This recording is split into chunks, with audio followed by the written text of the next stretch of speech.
मुंबई की लाइफलाइन कही जाती है लोकल ट्रेन, और आज हम बात करेंगे मुंबई के लाइफलाइन की। मुंबई के अंधेरी के बाद आता है जोगेश्वरी, और जोगेश्वरी और गोरेगांव के बीच का जो अंतराल है वहां इतना लंबा फासला है कि इसके बीच में एक नया रेलवे स्टेशन बनाया जाए, इसको लेकर कई सालों से जद्दोजहद चल रही थी।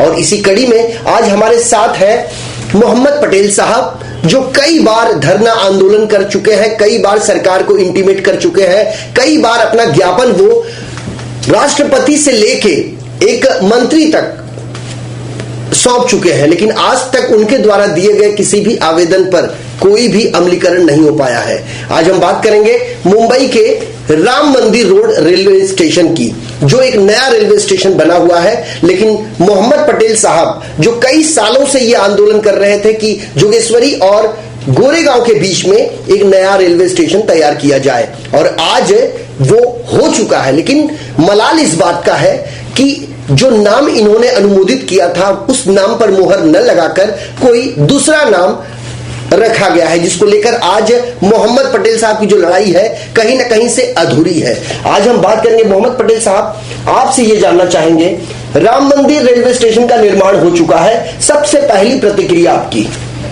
देखिए, राम मंदिर रेलवे स्टेशन का निर्माण नहीं हुआ है, बल्कि ओशुरा रेलवे स्टेशन का निर्माण हुआ है।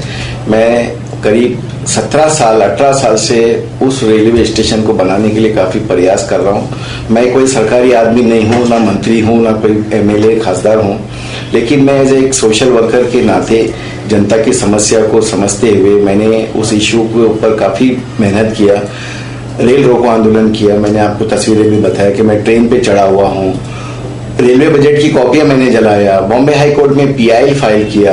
वक्तन फौक्तन जब जैसे मुझे आंदोलन की जरूरत पड़ी, ममता बनर्जी रेलवे मिनिस्टर बॉम्बे में अंधेरी में आई थी, मैं वहां पर भी उनके खिलाफ में प्रोटेस्ट किया। राम नाईक के ऑफिस का मैंने घेराव किया। कहने का मतलब यह है कि मैं उस स्टेशन की मांग को लेकर के मेरी ताकत के हिसाब से मैंने काफी प्रयास किया। मुझे इस वक्त बड़ा आनंद हो रहा है, खुशी हो रही है कि आज वो मेरी जो मेहनत की हुई प्रयास जो है सफल हुआ है। आज एक स्टेशन बन के रेडी है, लेकिन पिछले चंद दिनों से उसके नाम को लेकर के बड़ा डिस्प्यूट विवाद चल रहा है राम मंदिर रेलवे स्टेशन का।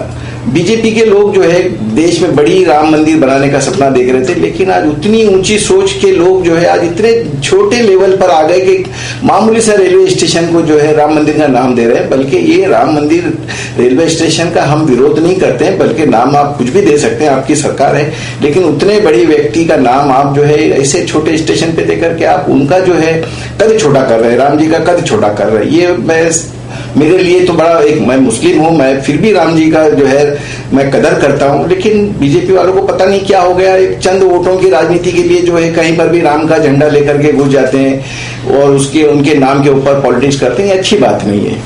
आपको तकलीफ किस चीज से है? तकलीफ तो बीजेपी के विचारधारा से तकलीफ हो रही है कि जो उन्होंने इतनी ऊंचाई की सोच राम जी के लिए लेकर के और एक मामूली स्टेशन के ऊपर आए हैं, ये इस पर बड़ा दुख होता है। राष्ट्रवादी कांग्रेस पार्टी के परचम तले आपने धरना प्रदर्शन किया, आपने रेल रोको आंदोलन किया, आपने कई बार केंद्रीय रेल मंत्री को सूचित भी किया, बावजूद इसके उनके कानों पर जूं तक नहीं रेंगा।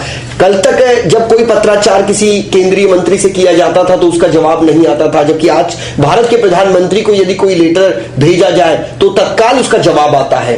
तो आपके लेटर का जवाब न दिया जाना यह किस तरफ इशारा करता है? ये बात आपकी सही है, क्योंकि इसके पहले मैंने जिन लोगों को भी लेटर दिया उसका रिप्लाई नहीं आया, लेकिन एक इश्यूज के ऊपर मैंने यूएनओ में एक मैंने सुझाव भेजा था कि 14 अप्रैल को डॉक्टर बाबा Saheb Ambedkar international day declare करने की मांग मैंने यूएनओ में किया था। यूएनओ से मुझे 5 दिन के अंदर लेटर आया कि ये आपका जो सुझाव है आपकी गवर्नमेंट की तरफ से भेजने के लिए आप ट्राई करो। तो मैंने वो सेम कॉपी लगा करके नरेंद्र मोदी जी को भेजा कि इस तरह से यूएनओ से रिप्लाई आया है, आप अपनी गवर्नमेंट की तरफ से इसको आगे फॉरवर्ड करिए।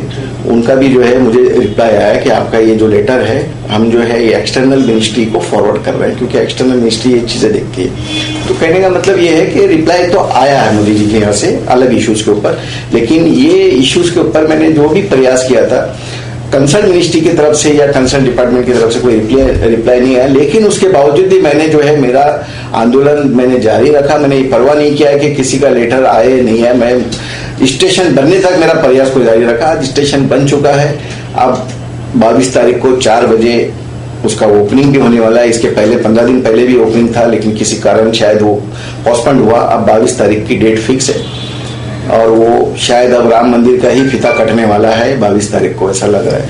हम अपने तमाम दर्शकों को बता दें कि ये वही मोहम्मद पटेल साहब है जो कभी भारत के राष्ट्रपति पद का चुनाव भी लड़ चुके हैं। इनके सामने उम्मीदवार थे भारत के वर्तमान महामहिम राष्ट्रपति प्रणब मुखर्जी साहब। बट ये बताइए मोहम्मद साहब, राष्ट्रवादी के आप एक कार्यकर्ता भी हैं, नेता भी आपने हाँ, लेकिन जिस दौरान आपने ये आंदोलन किया था उस दौरान आपके साथ एक कार्यकर्ताओं की जो फौज थी वो राष्ट्रवादी कांग्रेस पार्टी के कार्यकर्ता थे। आपसे ये जानना चाहते हैं कि कई बार आपने पत्राचार किया, चाहे वो ममता बनर्जी हो या कोई अन्य रेल मंत्री हो, राष्ट्रवादी कांग्रेस पार्टी और कांग्रेस पार्टी की सरकार कई सालों तक केंद्र में काबिज थी। क्या उस दौरान आपने ये प्रयास नहीं किया? असल में क्या है, हमने लेटर तो लिखे, लेकिन क्या है, हर लोगों को, हर आदमी को इस तरह के चीजों में इंटरेस्ट नहीं होता है, क्योंकि लोग जो है बहुत आजकल शॉर्टकट में पब्लिसिटी चाहते हैं। और ये एक बहुत बड़ी लड़ाई थी इस चीज को करने, इसके बनने में किसी को विश्वास ही नहीं था कि ये काम होगा, लेकिन ये काम 16, 17, 18, 20 साल के अंदर हुआ है। 20 साल तक का लोग आज तक सोचते नहीं है, आज लेटर दो कल कोई उसका रिजल्ट आना चाहिए, लेकिन 20 साल तक किसी में उतनी क्षमता नहीं थी कि बर्दाश्त करने की ताकत नहीं थी। आपने जो प्रयास किया, ये कहा जा सकता है कि आपका प्रयास कहीं ना कहीं से सफल रहा। उसके लिए सबसे पहले आपको ढेर सारी शुभकामनाएं और बधाई, जो कि आपने प्रयास किया और ये प्रयास एक आगाज से शुरू हुआ और अपने अंजाम तक पहुंचा। हम बात करें यदि राम मंदिर इलाके की, राम मंदिर इलाके में जो जनसंख्या है वो अमूमन कितनी होगी? देखिए, वहाँ एक नया एरिया डेवलप हो रहा है। इतराफ के स्लम वाले जो रोड कटिंग में लोग आते थे, माड़ा के 25-30 वहाँ पर बिल्डिंगें बन चुकी है, गरीब लोग वहाँ पर आबाद है, रिक्शा और टैक्सी को लोग अफोर्ड नहीं कर सकते हैं। आज 22-25 बिल्डिंगों में जो है इस तरह से पीएपी कोटे में लोग आकर के वहाँ पर आबाद हैं। स्टेशन बनने से निश्चित तौर पर गरीबों का काफी उसके अंदर फायदा होगा। और उसके अलावा भी बहुत से लोग अगर कहीं गांव वगैरह जाना चाहते हैं, दादर वगैरह ट्रेन पकड़ने के लिए, या तो अंधेरी आके पकड़ना पड़ता फास्ट गाड़ी वगैरह, तो बहुत सारे ऐसे ओशुरा में, बहराम बाग में, आनंद नगर में, इतराफ में काफी बड़ी बस्ती है। निश्चित तौर पर वहाँ के तमाम लोगों को, वैशाली नगर, अमृत नगर के लोगों को बहुत बड़ा इसका लाभ होगा।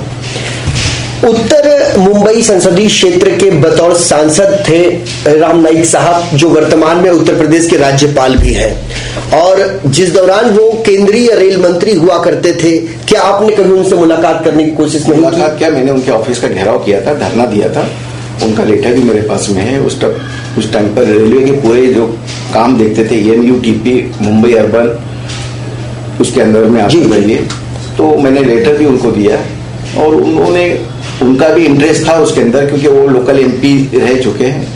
तो निश्चित तौर पर उन्होंने भी अपनी मिनिस्ट्री में इस चीज को, क्योंकि जब तक का कंसर्न मिनिस्टर इसमें इंटरेस्ट नहीं लेगा तो ये काम तो नामुमकिन ही था। मैं तो सिर्फ एक एज ए सोशल वर्कर मैं एक माहौल बना रहा था, लेकिन जाहिर सी बात है कि इस तरह के लोग जो है अपनी मिनिस्ट्री में, उनकी एक रिस्पॉन्सिबिलिटी थी, उन्होंने किया होगा।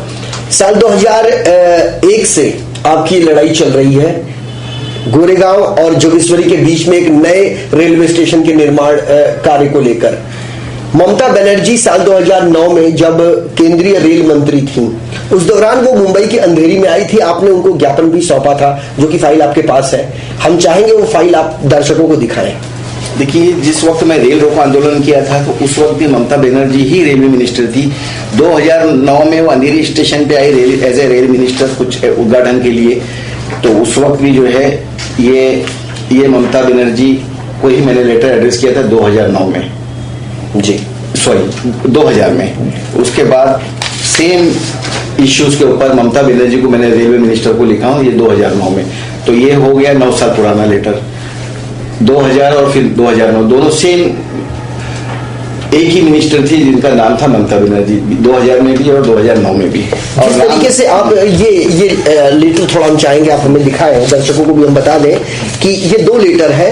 पहला लेटर साल 2000 का है, दूसरा लेटर साल 2009 का है, और दोनों ही समय जो केंद्रीय रेल मंत्री थी ममता बनर्जी थी, जो आज कहीं ना कहीं से उनके और भारतीय जनता पार्टी के बीच में एक बड़ी तल्खियां देखने को मिल रही हैं। मामला चाहे नोटबंदी का हो या किसी अन्य चीज को लेकर हो, लेकिन मोहम्मद पटेल साहब की हम बात कर रहे हैं, चूंकि ये मामला पूरा का पूरा मामला एक रेलवे स्टेशन के निर्माण कार्य को लेकर है, जनता के हितों को देखते हुए है। मोहम्मद पटेल साहब, आपसे एक चीज जानना चाहेंगे, रेल परिषद गए आप, रेल मंत्रालय गए आप, पार्टी के एक कार्यकर्ता होने के नाते आप तमाम उन सरकारी महकमों तक गए ताकि ये सुचारू रूप से एक नए रेलवे स्टेशन का निर्माण कार्य हो, और आज वो बन भी गया। सबसे ज्यादा श्रेय किसे देना चाहेंगे आप? देखिए, सबसे ज्यादा श्रेय तो ये गवर्नमेंट को ही जाता है, क्योंकि काम करने वाली तो सरकारी है, क्योंकि पैसा जनता का होता है, लेकिन उसको यानी आप मानते हैं भारतीय जनता पार्टी ने अच्छा काम किया है? अब सुझाव तो देखिए, ये तो अब जो उद्घाटन करेगा वही दूल्हा है, जो कुर्सी पे बैठेगा वही दूल्हा है, समझे। अभी वो 22 तारीख को उसका ओपनिंग होगा, सुरेश प्रभु रेल मिनिस्टर होंगे, वो जब आएंगे तो उनका एक प्रोटोकॉल होगा। नहीं, आपने आक्षेप नहीं लिया जब ये सुर्खियों में खबर आई कि गोरेगांव और जोगेश्वरी के बीच में ये राम मंदिर रेलवे स्टेशन का निर्माण होने जा रहा है, जबकि आपने ओशिवरा रेलवे स्टेशन के लिए मांग को लेकर आपने 17 साल से ये लड़ाई छेड़ी हुई है, तो क्या आपने उन्हें सूचित किया इस बात को लेकर कि आपने राम मंदिर के बजाय से ओशिवरा क्यों नहीं रखा, क्योंकि ओशिवरा एक पॉपुलर इलाका माना जाता है? मैंने सुरेश प्रभु जी के ट्विटर अकाउंट पे मैंने मैसेज भी उनके उस पर डाला हूं कि ये जो आप इसका ओपनिंग करने वाले हैं, ये ओशिवरा स्टेशन का नाम पर ये आंदोलन हुआ है, आप जिस समय इसका ओपनिंग करने आएंगे, मेरी एक इच्छा है कि उस कार्यक्रम में मुझे भी इन्वाइट किया जाए, क्योंकि मैं भी जो है उसके एक आंदोलन में जुड़ा हुआ हूं। और मैं दावे के साथ कहता हूं कि आज जिन लोग उस इश्यूज के ऊपर पॉलिटिक्स कर रहे हैं, एक सिंगल लेटर भी अगर किसी ने लिखा होगा और मुझे बता दे, तो मैं मेरे पूरे आंदोलन से जो है मैं अपने आप को जो है दूरी कर सकता हूँ, वहां से हट सकता हूँ। मुझे यकीन है कि किसी ने एक सिंगल 10 रुपए का लेटर भी डिपार्टमेंट को डाला नहीं होगा, एक्सेप्ट मिनिस्टर को छोड़ करके। लेकिन ठीक है, उस चीज की मुझे परवाह नहीं है। 15 दिन पहले मैंने ओशिवरा स्टेशन पर के गया, तो जा करके मेरे कुछ साथियों के साथ जा करके मैंने वहां पर मिठाई वगैरह बांटा। स्टेशन देख करके मुझे बड़ा आनंद हुआ, और मैं उसी खुशी में जो है लोगों को मिठाइयां बांट करके मैंने उस स्टेशन का ओपनिंग, ओशिवरा रेलवे स्टेशन का ओपनिंग मैं 15 दिन पहले कर चुका हूं। अब 22 तारीख को अगर जो जिस चीज का उद्घाटन होगा, वो सुरेश प्रभु जी राम मंदिर स्टेशन का उद्घाटन करने वाले। ओशिवरा स्टेशन का तो उद्घाटन मैंने कर चुका हूँ 15 दिन पहले, और ये न्यूज़पेपर में भी आ चुकी है बात, और सोशल मीडिया में भी आ चुका है। इस चीज को लेके आपका फाइनल स्टैंड क्या होगा, ये हम जानना चाहेंगे। फाइनल स्टैंड ये है कि 22 तारीख के कार्यक्रम में रेल मंत्री जी मुझे आमंत्रित करें, मुझे उस कार्यक्रम में शामिल करें, ये मेरी रिक्वेस्ट है। क्योंकि मुझे बड़ा आनंद होगा कि गवर्नमेंट की तरफ से अगर मुझे इनविटेशन मिले, और जो मेरा हक है, जो मैंने इतनी लड़ाई लड़ा हूं, मेरे काफी पैसे इसके ऊपर गए, मेरी काफी एनर्जी इसके ऊपर वेस्ट हुई है, और ना तो वहां कोई मेरा शॉप है, ना मेरा कोई मकान है, ना कोई दुकान है, लेकिन फिर भी मैं जनता के इंटरेस्ट में ये एक आंदोलन छेड़ा हूं और उसमें सफल हुआ हूं। और अगर रेल मिनिस्ट्री, मैंने बात भी किया था रेलवे जीएम वगैरह से कि भाई आप उद्घाटन हो रहा है स्टेशन का, उसके लिए तो मैं काफी प्रयास किया हूँ, काफी कोशिश किया, मुझे भी इनविटेशन आना चाहिए। बोले वो इनविटेशन सिर्फ एमपी एमएलए को आएगा, मतलब मुझे नहीं आएगा। बोले नहीं आएगा तो आप आइए उद्घाटन में, आपको कौन रोकेगा। तो इस तरह के उनके अल्फाज थे कि मैं एज ए पब्लिक जाकर के खड़े रहूं, और मिनिस्टर के वो जब रिबन काटेगा तो मैं ताली मारूं। तो कुल मिला के मोहम्मद पटेल साहब की पिछले 17 सालों की मेहनत रंग लाई, और उस पर अब केंद्र सरकार ने अपनी मुहर लगाई। जैसे कि जोगेश्वरी और गोरेगांव के बीच में एक नए रेलवे स्टेशन का निर्माण कार्य पूरा हो चुका है। 22 दिसंबर को वहां उद्घाटन होना है। अब निर्माण कार्य भी हो चुका है, रेलवे स्टेशन भी बन चुका है, लेकिन मोहम्मद पटेल साहब का यह कहना है कि ये पूरा का पूरा जो विषय है, ये राजनीति से कहीं ना कहीं प्रेरित है, क्योंकि भारतीय जनता पार्टी पर राम का जो एक टैग लगा हुआ है, वो इसमें कहीं ना कहीं से चरितार्थ होते दिखाई दे रहा है। तो किसी भी इंसान के लिए कोई भी कार्य असंभव नहीं होता है। जैसे कि मोहम्मद पटेल साहब ने पिछले 17 सालों से जो मेहनत किया, वो मेहनत जो उन्होंने 17 साल पहले आगाज किया था, वो आज अपने अंजाम पे पहुंच चुका है। हमारे इस खास पेशकश में अभी के लिए इतना ही। नमस्कार।